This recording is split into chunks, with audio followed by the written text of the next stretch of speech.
Just imagine if we raise kids to believe that they could actually make a difference. If we raise kids in a world where their ideas would have a space to develop, rather than be dismissed as silly.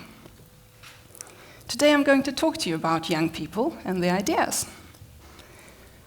I have always been an idealist. When I was a child, I liked to imagine and share my visions of a world where I could live in a treehouse together with puppies that never grew old, but also a world where everyone could go to sleep with their tummies full. But I quickly learned that that was quite a poor quality to have. I was told it was silly, ridiculous, and childish to imagine the impossible. Being idealistic was wrong, while being realistic was the right way to be. And as a child, you quickly learn that doing things the correct way is a good survival strategy. And I thought this might be the case because I was born and raised in the Soviet Union, which was not the most inspiring place for young dreamers like me. But it turns out that the Soviet Union I grew up in was not unique. Ideas that kids have are brushed off as impossible in a similar way across the globe, including Norway. I truly believe that we are making a huge mistake by ignoring the ideas that young people have. I think the world really needs them, no matter how unrealistic we choose to think that these ideas are. Let me give you an example. I did a talk on climate change to fourth graders in Oslo last year. I was busy explaining the damage that burning fossil fuels, such as oil, has on our planet. Oil, which we have a lot of in Norway, and which our welfare is built upon. One girl raised a hand, and this is what she asked. If we know that oil is so bad, why do we still use it then? And she said this with a frustration in her, like, why do I even need to ask this? What a simple, brilliant, and necessary question. If we know that oil is so bad, why do we still use it then? I know it is more complicated than that in reality, but it is that simple and imaginable to kids. That if oil is that bad, the wealth we get from it is not worth it. And I think it is precisely those kinds of questions we need people to keep on asking and try to find answers to. But more so, we need to keep this ability to ask the brilliant questions alive. You see, the thing is that we're currently heading towards a world with a temperature change that we cannot even imagine the consequences of. And that world, to me, is frightening. More so, it is just so flippin' frustrating, because it simply doesn't have to be that way. We don't have to find a new planet. We just have to stop ruining the one we live on now. Sometimes I really struggle to wrap my idealistic head around how come that is so hard. The way I see it is that if we want to live in a world that's only slightly warmer, we have to drastically change the way we live. Although the usual small steps really do help, like turning off lights and driving less, they are just not enough. What we need are ideas that challenge everything we take for granted. And I think this scares a lot of people. And I understand that we do tend to resist change that involves uncertainty and that takes away our sense of control. We like our comfortable lifestyles of predictability, and I admit that I do too. But when we're held back by fear, we often end up in denial, and we lose our ability to think outside the box, to develop and to share such ideas.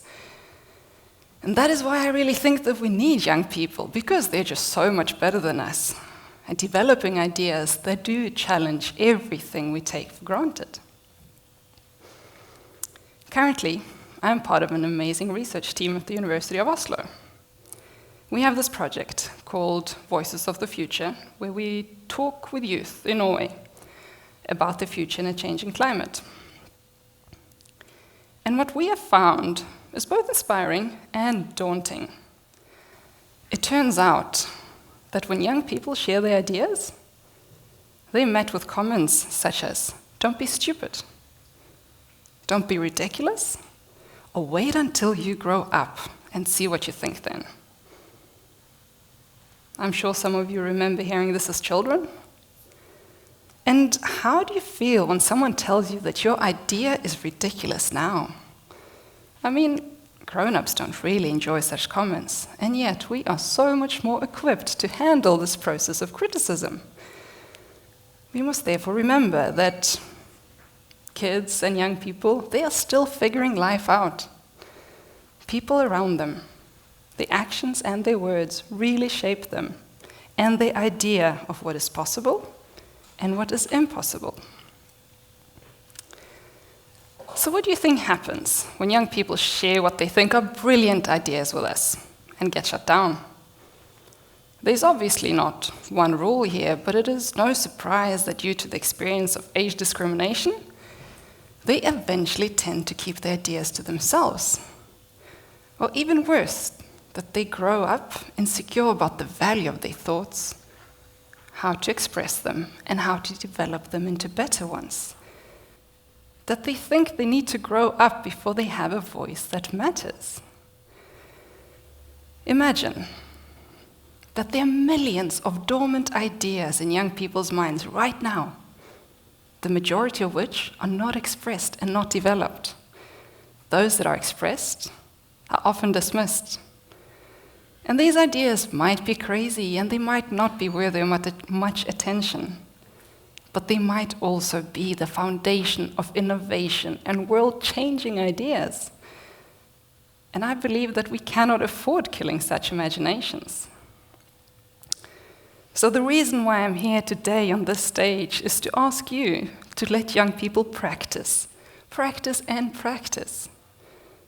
Because creating change is a skill that needs to be developed based on the practice of turning ideas into actions, which starts with you. Yes, you, hearing an idea and responding. What a fabulous, great, or interesting idea. Try and see what happens if you take that further. Some of these ideas will fade away, and others will fail, but that is absolutely fine. They will learn so much on the way. Let young people practice chasing after their ideas, falling, getting up, and trying again. One example of an idea developed by youth was to establish a public advocate for future generations, called Fremtidsombudet. This would make sure that when policies are made on, for example, land use, affecting our ability to grow food in Norway, that the voices of future generations would actually be taken into account. In Norway, we don't have a lot of fertile land, so it really does matter what we do with it. Some youth today are actually thinking about how to feed their grandchildren. I think that is admirable. Just imagine what the world would look like if kids were raised believing that their ideas and actions could actually make a positive difference. The activists that we've spoken to in our research, they did get support for their ideas. They were inspired by a person, either a parent, a sibling, a friend, or a teacher. Those are the most influential people in the lives of youth who end up making a difference, who turn the ideas into actions. So if you're a parent, a sibling, a friend, or a teacher, you really do make a difference. How? Simply by listening, supporting, and believing in the ideas that young people around you have. It really doesn't take much from you. The young people do the actual work. So why do we tend to disregard the ideas that young people have as unrealistic? Why do we do that? Do we know that what they're suggesting cannot be done in any way? I mean, something is only impossible until the moment it is actually done by someone who pushes the boundaries of what is possible. My message to you today is that you think through this before saying no to Young Dreamer next time. Firstly, ask yourself honestly whether what they're suggesting really is impossible. Then ask yourself what it would cost you to just say yes, to give youth the space to air their ideas out. Think about how powerful the world would be if we had kids that could turn that spark into action. And lastly, don't underestimate the role that you play in young people's lives. Parents, siblings, teachers, and friends have a tremendous influence, which is me, which is Rebecca, the host of the event tonight, which is the person sitting right next to you. You and you. Thank you.